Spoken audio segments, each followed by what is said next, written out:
Hi all, welcome to Blasters arena. Malayali താരമായ മുഹമ്മദ് ഐമൻ കേരള ബ്ലാസ്റ്റേഴ്സിന് വേണ്ടി കളിച്ചിട്ട് ഇപ്പോൾ കുറച്ചു കാലമായി. നമുക്കറിയാം, അദ്ദേഹം പരിക്കിന്റെ പിടിയിലായിരുന്നു.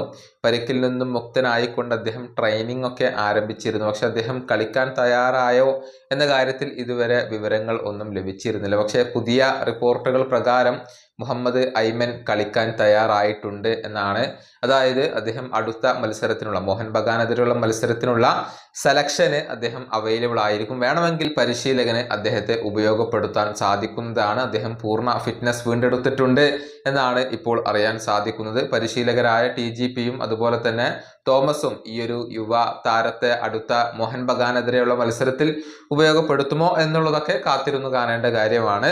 5 മത്സരങ്ങൾ മാത്രമാണ് ഈ ISLൽ ഐമന് കളിക്കാൻ കഴിഞ്ഞിട്ടുള്ളത്. ബാക്കിയുള്ള എല്ലാ മത്സരങ്ങളും പരിക്ക് കാരണം അദ്ദേഹത്തിന് നഷ്ടമാവുകയായിരുന്നു. 2 അസിസ്റ്റുകൾ അദ്ദേഹം സ്വന്തമാക്കിയിട്ടുണ്ട്. അതേസമയം ഡ്യൂറന്റ് കപ്പിൽ മികച്ച പ്രകടനം ഐമൻ നടത്തിയിരുന്നു. 3 മത്സരങ്ങളിൽ നിന്ന് 2 ഗോളുകളും 2 അസിസ്റ്റുകളും ഐമൻ സ്വന്തമാക്കിയിരുന്നു. ഏതായാലും മോഹൻ ബഗാനെതിരെയുള്ള മത്സരത്തിൽ ഐമൻ ഇറങ്ങുമോ എന്നുള്ളതൊക്കെ കാത്തിരുന്നു കാണേണ്ട കാര്യമാണ്. ഈ വീഡിയോയുടെ അവസാനിപ്പിക്കുന്നു. അടുത്തൊരു വീഡിയോയിൽ വീണ്ടും കാണാം.